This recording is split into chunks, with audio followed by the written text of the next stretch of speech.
Hi friends, how are you? Welcome to mister MBK vlogs. ఈ రోజు special ఏంటంటే మేక బోటీ ఫ్రై. ట్రై చేద్దామా? Let's go. Welcome to my kitchen.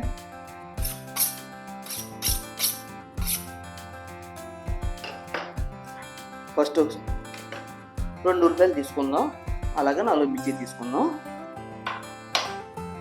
ఉల్లిపాయ కట్ చేసుకుందాం.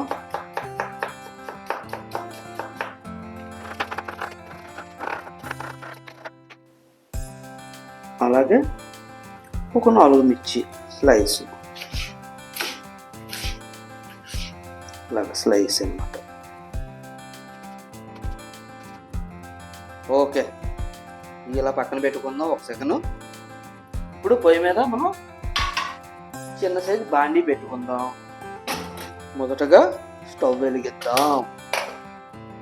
ఇదిగో బాండీ పెట్టాను. కొద్దిగా లైట్గా బాండీ వేడవును. బాండీ వేడైంది కదా, ఇప్పుడు ఆయిల్ బాగా మరిగితే ఆనియన్ బాగా రోస్ట్ అవుతాయి. ఆయిల్ బాగా వేడైనట్టుంది. ఇప్పుడు మనం కట్ చేసి పెట్టుకున్నాం కదా ఆనియన్స్, ఈ జాయికి అందులో వేద్దాం.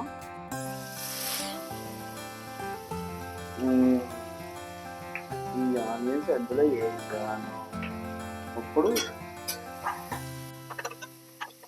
ఆయిల్ బాగా హీట్ అయింది అనుకో, ఆనియన్ బాగా రోస్ట్ అవుతుంది. ఓకే, ఇప్పుడు ఒక 2 నిమిషాలు మూత పెడదాం. ఆనియన్ బాగా మగ్గుతాయి. ఎంతవరకు వచ్చిందో? ఓకే, ఆనియన్స్ చక్కగా బ్రౌన్ కలర్ వచ్చినాయి కదా. ఇప్పుడు ఇందులో కొంచెం అల్లం వెల్లుల్లి పేస్ట్ వేసుకుందాం. 1.5 స్పూన్ అల్లం వెల్లుల్లి పేస్ట్.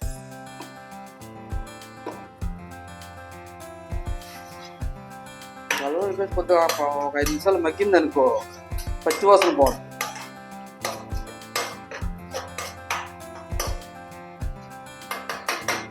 ఒక 2 నిమిషాలు మగ్గబెడతాం.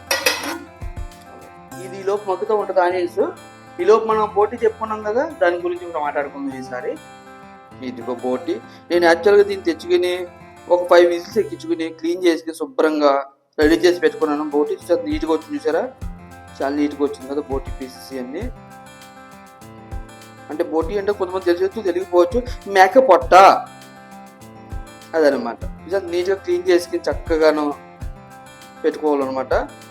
పెట్టుకున్న తర్వాత ఆటోమేటిక్గా మనకు ఆనియన్స్ రెడీ అవుతాయి కదా, అందులో వేసుకుని ఫ్రై చేసుకుంటే నాకు సింపుల్గా అయిపోతుంది అనమాట. ఓకే ఓకే, ఇది అంతవరకు వచ్చిందో చూద్దాం. అల్లం వెల్లుల్లి పేస్ట్ కూడా బాగా కుక్ అయింది.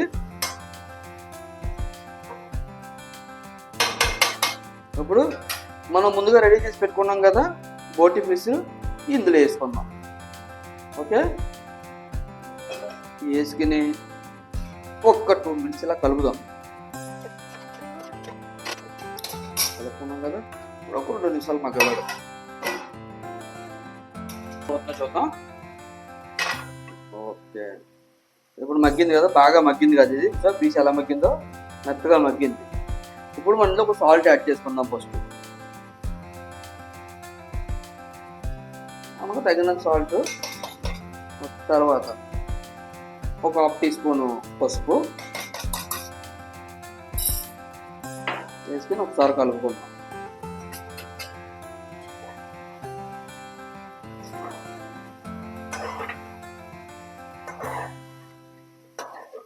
ఇది మనం ఎంత బాయిల్ చేసి పెట్టుకున్నా తర్వాత వాటర్ దిగుతుంది అన్నమాట. ఓకే, మనం సాల్ట్ పసుపు వేసుకున్నాం కదా, ఒక 2 నిమిషాలు సాల్ట్ పసుపు దిగి పెట్టే వరకు మూత పెడదాం. ఓకే ఓకే, మన వారిగా అవసరం ఉడుగుతూ ఉంటుంది కానీ దాన్ని మనకి ఏ అవసరం వద్దు. ఏంటంటే మన పాకిస్తాన్ మన ఏదో వాగుతున్నాడు. ఏంటంటే డ్యామ్ కూల్ చేస్తాను, ఇంగ్లాండ్ పారిపోతాను అంటున్నాడు. దాని గురించి ఏమైనా తెలుసా కదా మీకు?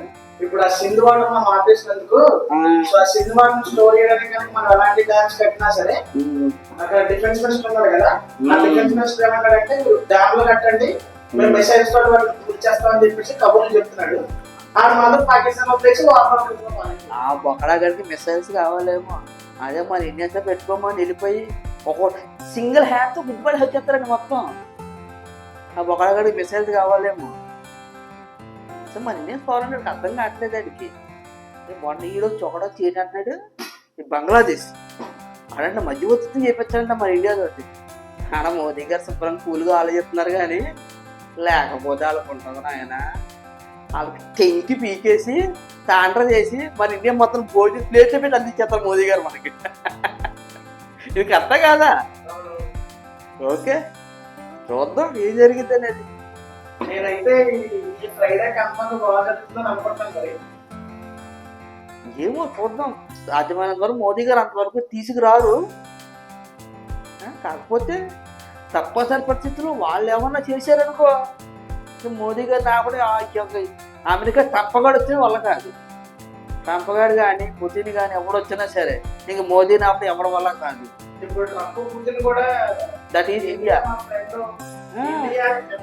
పాకిస్తాన్ కానీ ఇండియాని టచ్ చేసిందా ఇమీడియట్ గా ఫైటర్ జెట్స్ పంపించి వరల్డ్ మ్యాప్ లో పాకిస్తాన్ అనేది లేకపోతే చేస్తామని అంటున్నారు. ఏదేమైనా సరే ఆడికి ఎవరు సపోర్ట్ చేస్తారండి పాకి వాడికి.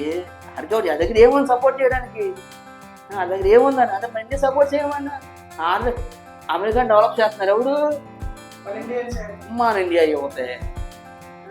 అప్పుడు ఎవడు కావాలి అడిగి? ట్రంప్ గారికి ఇండియన్సే కావాలి. ఇండియన్సే సపోర్ట్ చేస్తారు. అది గ్రహించలేదండి. అలా ఏం చూసుకు పక్కన బంగ్లాదేశ్ ఉంది కాదు, యూనిస్ ఖాన్ అది పేరేంటిది ఆ పొక్కడగాడు. ఆయన చూసాడు రెచ్చిపోతున్నట్టుకున్నాడు పొక్కడగాడు. ఈ పక్కన గుంటనక్క చైనా ఒకటి ఆయన చూసాడు రెచ్చిపోతున్నాడు. యాక్చువల్గా యుద్ధమే కనుక వచ్చిందనుకో ఈ చైనా కూడా అది సపోర్ట్ చేయదు. అది ఎందుకు సపోర్ట్ చేయదు? ఇప్పుడు ఎకనామిక్గా అది శుభ్రం హైలో ఉంది. అది ఎందుకు పోటీ చేసుకుంటుంది అది కంట్రీని? వీళ్ళకి అర్థం కావట్లేదు వీళ్ళకి పొక్కడగలిగి. సరే చూద్దాం. యుద్ధం మొత్తం కనుక మన ఆర్మీ జవాన్లకి మన చేతితో వంట చేసి పంపిద్దాం. ఓకే ఎంతవరకు వచ్చి చూద్దాం. ఇది చక్కగా డీప్ ఫ్రై అయింది సార్. చక్కగా డీప్ ఫ్రై అయిపోయింది ఇది. ఇప్పుడు దీంట్లోకి మనకు కావాల్సినంత కారం వేద్దాం. ఫ్రై కదా ఇప్పుడు కారం ఎక్కువైనా బాగుంటుంది. ఇంకా నేను కారం అయితే ఎక్కువ తింటాను, అందుకు కారం కొంచెం ఎక్కువ వేద్దాం. అది కారం వేసాం కదా, ఇప్పుడు దీన్ని కలుపుదాం.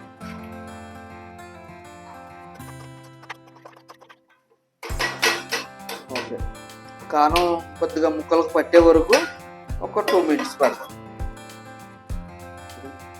చూద్దామా ఎంతవరకు వచ్చిందో. కారం వేసాం కదా మనం. ఓకే కారం పట్టిన దానికి ఇప్పుడు తగినంత గరం మసాలా వేద్దాం. ఒక 1/2 teaspoon గరం మసాలా, ఒక 1/2 teaspoon ధనియాల పొడి కూడా వేద్దాం. ధనియాల పొడి కంపల్సరీ వేసుకోవాలి, ధనియాల పొడి చాలా ఇష్టం. కొత్తిమీర వేసాం కదా, కలుపుకుందాం. ఇప్పుడు ఈ మసాలా ఈ కొత్తిమీర ముక్కలుగా పట్టిద్దాం. బాగా డీప్ ఫ్రై అయితే ఒక అన్నీ వేసుకున్నాం కదా, ఒక 2 minutes మూత పెట్టుకున్నాం. ఎంతవరకు వచ్చింది చూద్దామా. వావ్ ఎలాగైతే ఫుల్ డీప్ ఫ్రై అయితే అయిపోయింది కదా. ఇప్పుడు మనం ఇందులోకి లైట్గా మనం కొత్తిమీరతో గార్లిక్ చేసుకుందాం. కొత్తిమీర ఏదో మనం కొత్తిమీర ఫ్లేవర్ తిప్పుకుంటుంది. ఓకే కొత్తిమీర పెట్టుకున్నాం కదా, ఇంకా సర్వింగ్కి వెళ్ళిపోదాం. ఓకే ఫ్రెండ్స్, ఫైనల్గా మన కర్రీ ఎలా వస్తుందో చూద్దాం. బాగా మేక పొట్టు అయితే బాగా డీప్ రోస్ట్ అయితే అయిపోయింది. ఇంత వేడిగా ఉంది, ఇంతగా దించాము. ఇలా రైస్ తోటి ఇలా ముక్క తీసుకుని ఇలా ఊదుకుంటూ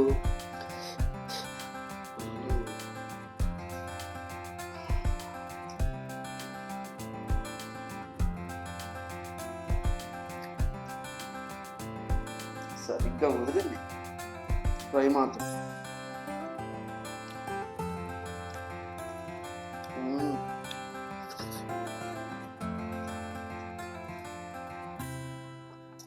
బోటి కూడా ఎంతో చక్కగా వస్తుంది, ఎక్స్పెక్ట్ చేయలే.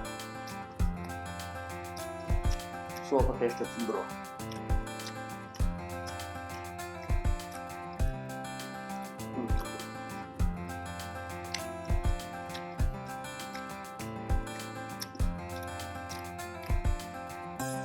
బ్రో సూపర్ వచ్చింది బ్రో.